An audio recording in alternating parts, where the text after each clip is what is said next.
ঘিয়ের মধ্যে ভেজে নিচ্ছি। এটা অ্যাকচুয়ালি ভাজাই সিমুই, বেশিক্ষণ ভাজতে হবে না। এখন তো আমাদের রেডিমেড সিমুই পাওয়া যায়, তা কাজু কিশমিশ ছাড়াই আমি কিনেছি। এটা ভাজা আছে, তার জন্য একটু ঘিয়ের মধ্যে হালকা করে ভেজে নিলাম। ব্যাস হয়ে গেছে আমার সিমুই ভাজা। আর ঘি দিয়ে সিমুইটা যেহেতু দোকানের কেনা সিমুই, তো এখন ভাজা সিমুই পাওয়াই যায়। আমি একটু ঘি দিয়ে ভেজে নিলাম। এবার আমি দেব 1 চামচ সুজি। আজকে আমার সিমুইটা হবে সিমুই সুজি দিয়ে। যতটা সিমুই নিয়েছি অল্প পরিমাণে সুজি নিয়েছি। ব্যাস এবার সুজিটাও আমি হালকা ভেজে নিই। যেহেতু তাওয়াটার মধ্যে ভেজেছি, এর মধ্যে একটু ঘিও লেগে আছে। এই সুজিটাকে একটু লাল করে ভেজে নিতে হবে। আর কিছুই হবে না, এর মধ্যে আমি করব পাটালি গুড়। এই যে একটা ঢেলা পাটালি গুড়, অর্ধেকটা করব আর অর্ধেকটা রেখে দেব। এই পাটালি গুড়টা, হ্যাঁ একটু পাটালি গুড় আমি করে নিচ্ছি। ব্যাস এটা আমি রেখে দিই, এরপর আরেকদিন আমার পিঠে পুলি বা যাই হোক করবো। এই পাটালি গুড় দিয়ে, এখন তো নলেন গুড় খেজুরের গুড় থেকে আমার মনে হয় পাটালি গুড়টাই বেশি ভালো লাগে। সুজিটাও আমার একটু হালকা করেই ভেজে নিয়েছি, বেশি ভাজিনি। অনেকদিন ধরে একটু শীতের দিন পায়েস করব করে করাই হয় না। এক বন্ধু আমাকে খেতে দিয়েছিল সুজি দিয়ে সিমুই দিয়ে সন্ধ্যা টিফিন। সেটা বলছিল, মা আমাকে একদিন করে দাও না। আনলাম দাঁড়া করব। পাটালি গুড়টা উঠুক বা খেজুরের গুড়, আমার খেজুরের গুড় থেকে পাটালি গুড়টাই ভালো লাগে। তা ভাবলাম ঘরে একটু পাটালি গুঁড়ো নিয়ে আসলাম, আজকে এই একটা সুযোগ, তাই একটু সিমুই পায়েস করাই যেতে পারে। কোথাও যদি কোনো ভালো খাবার দেখলে না, আমার বাড়িতে নিজে নিজে একটু রান্না করতে ইচ্ছা করে। তাই মাঝে মাঝে কি করবো বলো, খেতেও ইচ্ছা করে। ওরা তো আমাকে একটু নিজেরা ভালো ভালো রান্না করলে আমাকে একটু টেস্ট করতে দেয়, ভালোই লাগে। তা ভাবছি বাড়িতে কবে করবো। ও করেছিল গুড়ের বাতাস, আমি করবো ইসের বাতাস। ও করেছিল বাতাসা দিয়ে। এই যে দুধটাও আমি নিয়ে এসেছি, বেশি দুধও লাগে না, অল্প দুধ দিয়ে হয়ে যায়। কিছুটা দুধ আমি একটু আবার ঢেলে তুলে নিচ্ছি এখানে, এতটা দুধ লাগবে না। ব্যাস এতটা দুধ আমি তুলে রাখলাম। এবার দুধটা ফুটে আসার অপেক্ষায় আমাকে এই গুড়টা দিয়ে দিতে হবে। দুধটা আমার আগেই জাল দেওয়া ছিল। দুধটা যেহেতু ফুটানো ছিল,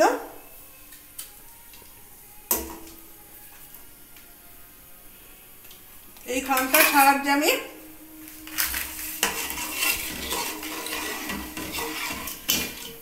আছে 10 মিনিটের পর। আর পাটালি গুড়টা দিলে এই শীতকালে না একটু লালচে লালচে হলে খেতেও টেস্ট লাগে। এবার সিমুইটা আর সুজিটা আমি দিয়ে দিচ্ছি। ঘিয়ে ভাজা জিনিস খেতেও টেস্ট লাগে। দেখো থালার মধ্যে কতটা ঘি লেগে আছে। ঠিক আছে, আমি একটু তুলে নিই। জিনিস অপচয় করতে আমার একদমই ভালো লাগে না।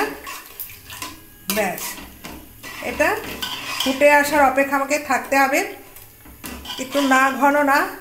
আর তার মধ্যে আমি একটু আমুল দুধ দেব। এই বাটির মধ্যে আমি একটু আমুল দুধ গুলে নিই।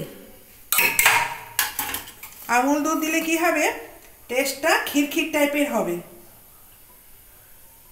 ব্যাস অল্প একটু আমুল দুধ দিলাম।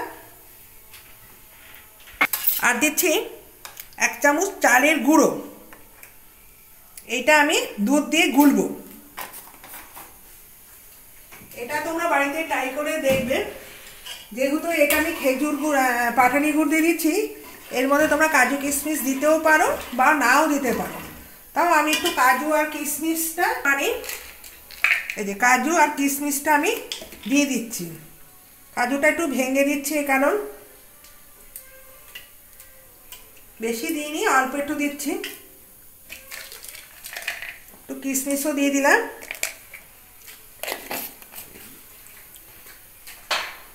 আর এটা আমি একটু দুধ দিয়ে গুলবো।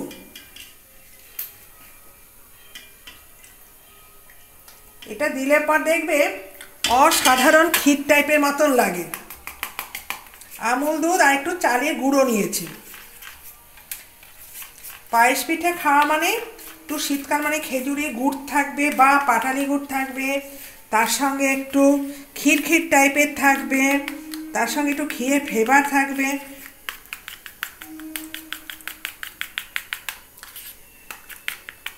ব্যাস,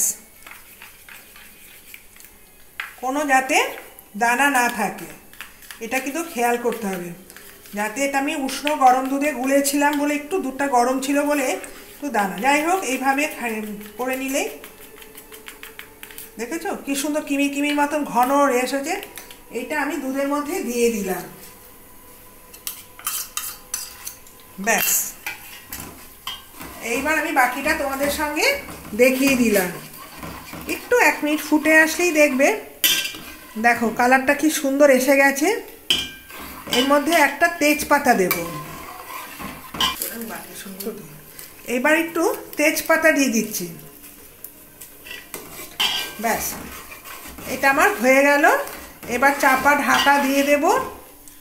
যত ঠান্ডা হতে থাকবে আর এটাও ঘন হয়ে থাকবে।